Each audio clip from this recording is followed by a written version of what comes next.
اللهم صل على محمد وآل محمد. اعوذ باللہ من الشیطان الرجیم. بسم اللہ الرحمن الرحیم. اللہم صل علی محمد و آل محمد. میرے تمام سننے اور دیکھنے والے مومنین اور مومنات کو میری طرف سے میرے چینل ناطق قرآن کی جانب سے السلام علیکم. آج جس موضوع کو لے کر آپ کی خدمت میں حاضر ہوا ہوں وہ نماز کے بارے میں ہے. نماز کی ایک غلطی کے بارے میں ہے. چھوٹی سی غلطی ہے، اگر انسان اس کی طرف متوجہ نہ رہے گا تو اس کی نماز جو ہے وہ قابل قبول نہیں ہے. وہ کیا ہے کہ انسان نماز پڑھتے ہوئے یہ سوچے کہ نماز جس طریقے سے پڑھنے کا حکم دیا گیا ہے ویسے ادا کی جائے. اب جب یہ ذکر کیا جاتا ہے کہ جیسے حکم دیا گیا ہے ویسے نماز ادا کی جائے تو اس کا مطلب کیا ہے؟ 3 رکعت نماز کا حکم دیا گیا ہے تو 3 رکعت پڑھی جائے، 2 رکعت کا حکم ہے تو 2 رکعت پڑھی جائے، 4 رکعت کا حکم ہے تو 4 رکعت پڑھی جائے. پہلی 2 رکعت میں سورہ الحمد کے بعد کوئی سورہ پڑھنا، رکوع کی تسبیح کیا ہونی چاہیے، سجدے کی تسبیح کیا ہونی چاہیے، قنوت کس طریقے سے ہے، تشہد کس طریقے سے ہے، کیا یہ باتوں کا سمجھنا نماز کا طریقہ کار کہلاتا ہے فقط، یا اس کے علاوہ بھی کوئی اور چیز ہے جو نماز کے طریقہ کار میں شامل ہے؟ اب میرے مومنین اس بات پر تھوڑی توجہ کریں کہ چند نمازیں ایسی ہیں جن کو اونچی آواز سے، جن کی قرات کو، جن کے ذکر کو، جن کے سورہ کو اونچی آواز سے پڑھنے کا حکم ہے. کچھ نمازیں ایسی ہیں کہ جن میں آواز کو دھیما رکھ کے پڑھنے کا حکم ہے. جس طریقے سے خواتین جو ہیں وہ ہر نماز کو دھیمی آواز میں پڑھیں گی، اونچی آواز سے پڑھنے کا حکم جو ہے وہ فقط اور فقط مردوں کے لیے ہے. اگر ہم اس پر توجہ نہ دیں کہ کون سی نماز اونچی آواز والی ہے، کون سی نیچی آواز والی ہے، اور ہم ہر نماز کو نیچی آواز سے یا ہر نماز کو اونچی آواز سے پڑھ لیں تو بے شک ہماری قرات جتنی مرضی درست ہی کیوں نہ ہو، ہماری نماز درست نہیں.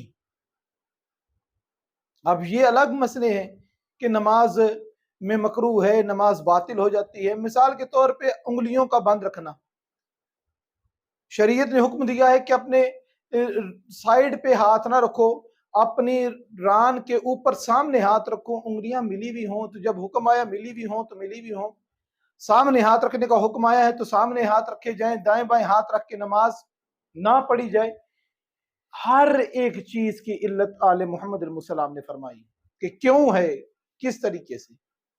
اب جو میں آپ کو چھوٹی سی جو غلطی جس کی طرف توجہ دلا رہا ہوں دوبارہ ذکر کرتا ہوں کہ نماز کے وہ نماز، پورے دن کی وہ نمازیں جس میں اپنی آواز کو بلند رکھنا ہے، مثلا نماز فجر مکمل بلند آواز سے اس کے اندر سورہ کی تلاوت کی جائے گی، پہلی رکعت میں بھی دوسری رکعت میں بھی.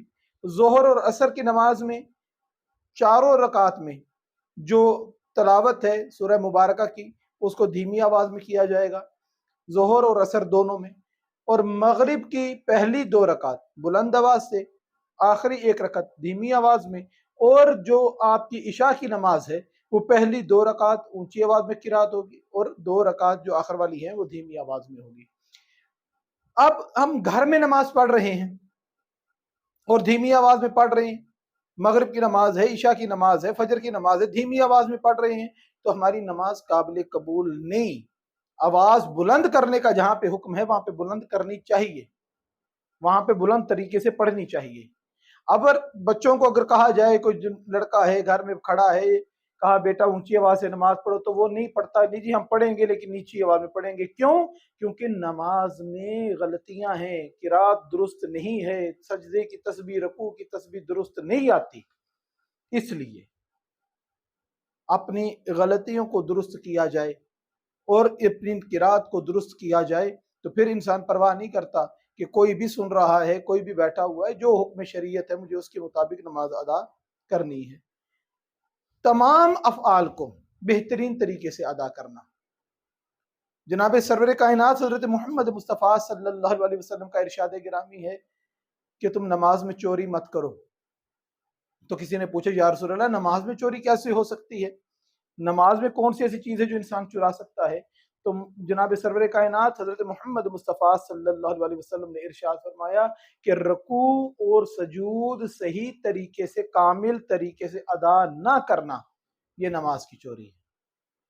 اسی طریقے سے ایک شخص کو جناب امیر المومنین علی ابن ابی طالب علیہ السلام نے مسجد میں جب دیکھا کہ وہ نماز پڑھ رہا ہے، تیز تیز رکوع اور سجدوں میں جا رہا ہے، بہت ہی اس کے رکوع بھی تیز ہیں، سجدے بھی تیز تیز کر رہا ہے، تیز تیز اپنے معاملات نماز کے ارکان کو ادا کرتا جا رہا ہے، کیا یہ تیز تیز ادا کرنا یہ نماز کہلاتا ہے؟ یہی ہمیں مولا نے واضح کر دیا، ہم پہ بتا دیا ہمیں۔ جب وہ نماز سے فارغ ہوا، مولا علی علیہ السلام نے پوچھا کہ یہ کیا کر رہے تھے؟ اب مولا تو جانتے مسجد میں ہے، رکوع والی شیپ بھی بنا رہا ہے، سجدے والی بھی بنا رہا ہے، تو نماز ہی پڑھ رہا ہوگا، مگر مولا نے پوچھا کہ کیا کر رہے تھے؟ یہ ان لوگوں کے لیے کہ جو کہتے ہیں نا کہ کربلا میں دو طرح کی نمازیں تھیں، ایک لشکر یزید پڑھ رہا تھا اور ایک لشکر حسین پڑھ رہا تھا۔ مجھے حیرانگی ہوتی ہے ان افراد پر جو لشکر یزید کی ورزش کو، لشکر یزید کی اٹھ بیٹھ کو نماز کا نام دیں۔ فقط اور فقط کربلا میں ایک نماز تھی جو مولا حسین علیہ السلام کے پیچھے تھی، اس کے علاوہ وہاں کربلا میں کوئی نماز نہیں تھی۔ وہ کثرت تھی، تھکاوٹ تھی، ورزش تھی، وہ نماز نہیں تھی۔ اس لیے یاد رکھا جائے کہ جب دو نمازیں بتائی جائیں نا کہ ایک نماز وہ تھی اور ایک نماز وہ تھی، تو نماز فقط ایک تھی، دوسری نماز نہیں تھی، دوسری مشقت تھی، محنت تھی، تھکاوٹ تھی، ٹکریں تھی، اس کے علاوہ کچھ نہیں تھی۔ نماز فقط اور فقط وہی تھی جو امام حسین علیہ السلام کے پیچھے تھی۔ تو جناب علی علیہ السلام نے پوچھا یہ کیا کر رہے تھے؟ اس نے عاجزی سے کہا مولا نماز پڑھ رہا تھا۔ مولا فرماتے نماز اس طریقے سے، رکوع ایسا، سجدہ ایسا، یہ فوراً پیچھے پلٹتا ہے، کہتا ہے مولا میں پھر پڑھ کے آتا ہوں۔